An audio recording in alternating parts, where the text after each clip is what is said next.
Handelinge 19 vers 1 tot 40, derde sendingreis van Paulus, die evangelie word in Efese gepreek. Demetrius veroorsaak 'n oproer. En terwyl Apollos in Korinthe was, het Paulus die boonste landstreke deurgereis en in Efese gekom, en daar het hy sommige disippels gevind en hulle gevra, het julle die Heilige Gees ontvang toe julle gelowig geword het? En hulle antwoord hom, ons het nie eers gehoor dat daar 'n Heilige Gees is nie. En hy vra hulle, met watter doop is julle dan gedoop? En hulle antwoord, met die doop van Johannes. Daarop sê Paulus, Johannes het met die doop van bekering gedoop, en aan die volk gesê dat hulle moes glo in die een wat na hom kom, dit is Christus Jesus. En toe hulle dit hoor, is hulle gedoop in die naam van die Here Jesus. En Paulus het hulle die hande opgelê en die Heilige Gees het op hulle gekom, en hulle het met tale gespreek en geprofeteer, en altesaam was hulle omtrent 12 manne. En hy het in die sinagoge ingegaan en vrymoediglik 3 maande lank met hulle geredeneer, en hulle probeer oortuig van die dinge wat die koninkryk van God aangaan. Maar toe sommige hulle verhard en ongehoorsaam was en voor die menigte aanhou kwaad spreek van die weg, het hy van hulle weggegaan en die disippels afsonderlik geneem en elke dag in die skool van 'n sekere Tyrannus samesprekinge gehou.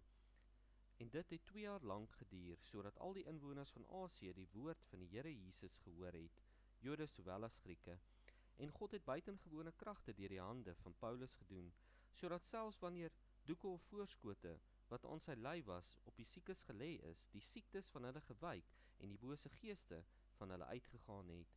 En sommige van die rondtrekkende Jode, duiwelbesweerders, het dit gewaag om die naam van die Here Jesus te noem oor die wat bose geeste gehad het en te sê, ons besweer julle by die Jesus wat Paulus verkondig. Dit was sekere 7 seuns van Skefa, 'n Joodse owerpriester wat dit gedoen het, maar die bose gees het geantwoord en gesê, Jesus ken ek, en van Paulus weet ek, maar julle, wie is julle? Toe spring die man, in wie die bose gees was, op hulle, en oormeester en oorweldig hulle, sodat hulle naak en gewond uit daardie huis gevlug het.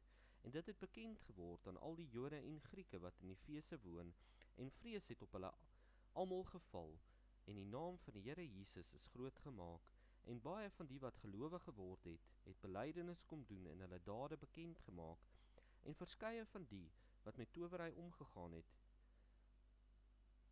die boeke bymekaar gebring en voor almal verbrand, en hulle het die waarde daarvan bereken en gevind dat dit 50.000 silwerstukke was. So die woord van die Here met krag gegroei en sterk geword. En toe hierdie dinge verby was, het Paulus hom voorgeneem om deur Macedonië in Akka te gaan en na Jerusalem te reis. Hy het gesê, nadat ek daar gewees het, moet ek Rome ook sien. Daarop stuur hy 2 van sy helpers, Timotheus en Erastus, na Macedonië, terwyl hy self nog 'n tyd lank in Asië gebly het. En omtrent hierdie tyd het daar geen klein opskudding met betrekking tot die weg ontstaan nie. Want iemand met die naam van Demetrius, 'n silversmid, maker van silwertempeltjies van Diana, het 'n aansienlike verdienste aan die ambagsmanne verskaf. En toe hy hulle en die werkers in daardie soort bedrywe bymekaar geroep het, sê hy, manne, julle weet dat ons welvaart uit hierdie verdienste is. En julle sien en hoor dat nie alleen in Efese nie, maar byna in die hele Asië hierdie Paulus aansienlike skare oorgehaal en afvallig gemaak het, deur te sê dat dit geen gode is wat met hande gemaak word nie. Nou is daar nie alleen gevaar dat hierdie vak van ons in veragting kom nie, maar ook dat die tempel van die groot godin Diana as niks gereken word, en dat haar majesteit wat die hele Asië, ja, die hele wêreld vereer, ook tot niet sal gaan. En toe hulle dit hoor, is hulle met woorde vervul en het geskreeu en gesê, groot is die Diana van die Efesiërs. Daarop raak die hele stad heeltemal in verwarring, en hulle storm soos een man na die skouburg en sleep Gaius en Aristarchus saam, Macedoniërs, wat reisgenote van Paulus was. En toe Paulus onder die volk wou ingaan, het die disippels hom dit nie toegelaat nie. En sommige van die owerstes van Asië, wat sy vriende was, het ook na hom gestuur en hom gesmeek, dat hy hom nie in die skouburg moes begeef nie.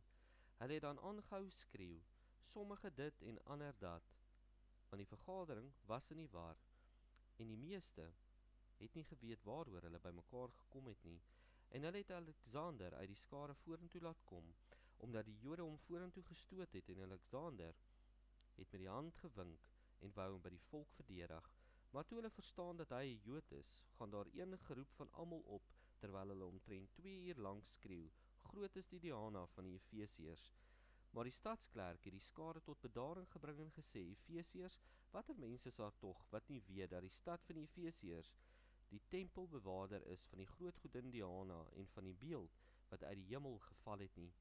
Terwyl dit dan nie weerspreek kan word nie, behoort julle rustig te wees en niks onbedags te doen nie, want julle het hierdie manne gebring, wat geen tempelrowers is nie, en ook nie julle godin laster nie. As Demetrius en sy ambagsmanne dan 'n saak teen iemand het, die hofsittings word gehou, en daar is regters, laat hulle mekaar aanklaag, maar as julle nog iets anders verlang, dit sal in 'n wettige vergadering beslis word. Want ons loop gevaar om oor die oproer van vandag aangeklaag te word, aangesien daar geen grond is waarop ons sal kan rekenskap gee van hierdie oploop nie, en met hierdie woorde het hy die vergadering ontbind.